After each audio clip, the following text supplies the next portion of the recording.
Welcome to episode 1 of Just the Fanny, where I, Tommy Lee, take just the contents of a Cotopaxi Fanny Pack on a trip with me for 4 nights to San Antonio. So join me as we start this adventure. I hear a train a-coming. Alright, about an hour behind schedule, but here we go. Amtrak to San Antonio. $15 round trip, so not a bad deal. As I said, I got my train ticket from Amtrak for $15 round trip, which ain't too bad. Now, American trains might be a little bit less timely than our counterparts in Europe or Asia, but it was roomy, it was quiet, it had some refreshments, and it did the trick. I was there in 2.5 hours, back in 2.5 hours. So overall, I'll take it. I got dumped off in downtown San Antonio right by the Alamo Dome, got picked up in an Uber, and was at my Airbnb before I knew it.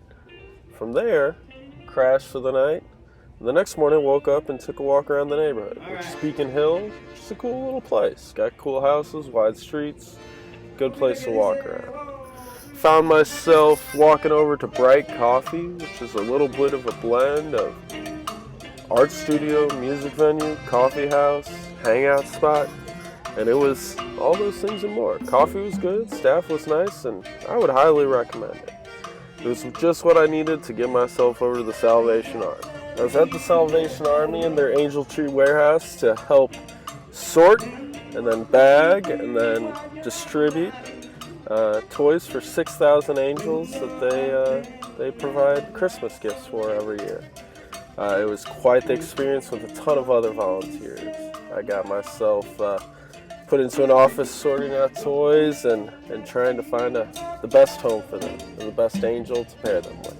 It was an amazing experience and one that I look to do every year. From there, I found my way to the bus. Jumped on the 9, heading down to Central Square. Square Market, Market Square, that's what it's called. And historic Market Square, as the name suggests, is pretty historic. It was gifted to the people of San Antonio by the King of Spain in the early, in the early 18th century as a cultural hub for the many immigrants flocking to San Antonio, which at one point was the largest city in Texas. Folks from the Middle East, Europe, obviously Mexico, and Asia. And today you can find all sorts of things, knickknacks, food, drinks. They always have music going on there, and it is quite the place to hang out. And also pretty well located. I began the walk over to the Alamo shortly thereafter. Well, looks like San Antonio is still rocking our Robert E. Lee Hotel. It's pretty interesting. Not sure if there's a different Robert E. Lee, but I would suspect not. Also advertising it's air conditioned. It's pretty interesting because a black man invented air conditioning. So, made your hotel a lot nicer, didn't it, Robert E. Lee? Alright, the Alamo. Thought it might be a little bit bigger. It's pretty sweet. It's nice. Very cool architecture. Like it. Hopefully we learn a little bit more of what's going on here. By the way, is Ozzy allowed back in Texas? I don't know. We're gonna have to find that out too. And it turns out Ozzy is allowed back at the Alamo after his 1982 incident where he was wearing a dress because Sharon, his wife, hid all his clothes, and he wandered out into San Antonio and peed on the Alamo. They only gave him a 10-year ban for that, so he's been good to go and enjoy the amazing grounds of the Alamo since 1992, which the grounds are pretty impressive. The site of a battle in 1836 between Texan and Mexican forces during the war for Texas independence.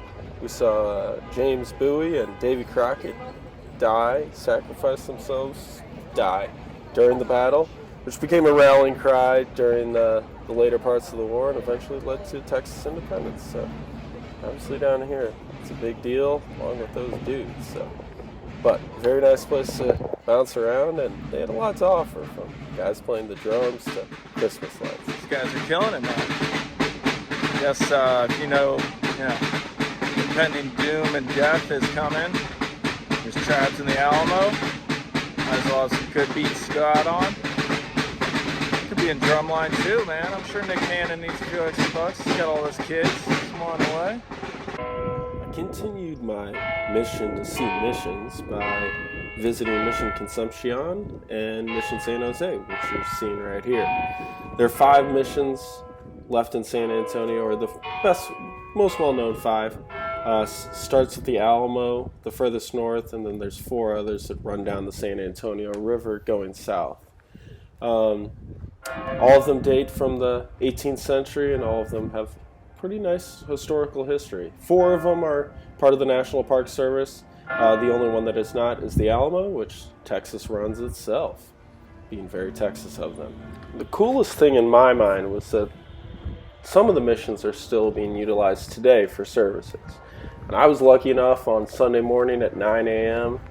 to witness the service here at Mission San Jose. It was a Franciscan service. I am not to devote myself, but I found it very welcoming, and was able to come in and sit down and witness this incredible landmark being used for its original purpose.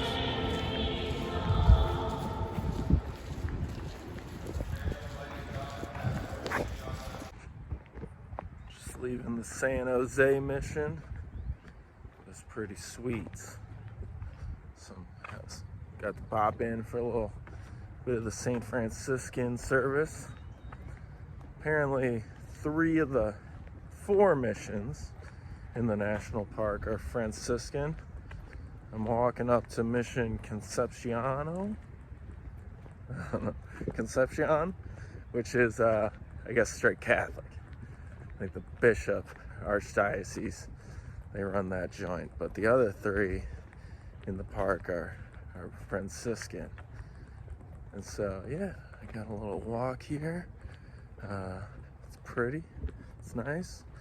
You know, they've kind of maintained the original path between all 5 of the missions. I think that's where the Riverwalk comes from, because all the missions are on the San Antonio River, and so I'm walking over to the river right now, and then I'm gonna head up the river a while till I get to the next mission, and I think that then continues up to the Alamo, and now they've just put a bunch of bars and whatnot, restaurants and knick-knack shops on the San Antonio River in downtown, which makes sense. What are you gonna do? But yeah, it's very beautiful, perfect day. Weather is great, and yeah, on to the next mission. I made the walk up to Mission Concepcion in about an hour and 10 minutes. It was about 2.5 miles, 3 miles, something along those lines. And it was beautiful along the way. Saw bikers, hikers, walkers, families, the whole kit and caboodle on the walk up. Mission Concepcion is beautiful as well, as from what I saw, all the missions are. There was actually a small battle fought here before the Battle of the Alamo. I guess they worked their way up. I milled around here for 20-30 minutes before jumping on the bus that picked me up right outside the mission. And I went back up north towards the Pearl Historical District. Now, the Pearl Historical District is named after Pearl Brewery, which was founded in the late 1800s and was in operation until 2001, when the windows were eventually shuttered, but bought by a group that decided to turn it into the kind of culinary and socially hot spot that it is today. The farmers market takes place every Saturday and Sunday, which is pretty amazing. There's coffee shops, there's restaurants, there's a Culinary Institute of America, there's apartments, a whole ton of stuff to do. Very vibrant and very lively. I enjoyed it. Good music as well. After making my way through the farmers market and enjoying the very kind of blend of new and old, I decided to make my way back to my Airbnb, and along the way decided to check out some of the pretty impressive street art that I found while in San Antonio. And the street art in San Antonio was super legit. I was pretty impressed by how well they incorporated everything into the infrastructure around the city. The San Antonio Street Art Initiative is who really is the driving force behind this. If you get on their website, you'll find a bunch of maps, links to artists, the whole shebang. I think they have over 50 murals, close to 50 artists doing all this, and it's totally incredible. I enjoyed being able to walk from downtown to Pearl to my Airbnb, and everywhere in between, and like pull up a map and be able to find different, pretty impressive art throughout the entire process. Now I decided, based on the fact that the food portion of this episode would be so extensive, that we're going to break it off into a separate episode. But I appreciate everybody watching. This is Tommy Lee with Just the Fanny. It's fantastic seeing you. We will see you soon. Thank you guys.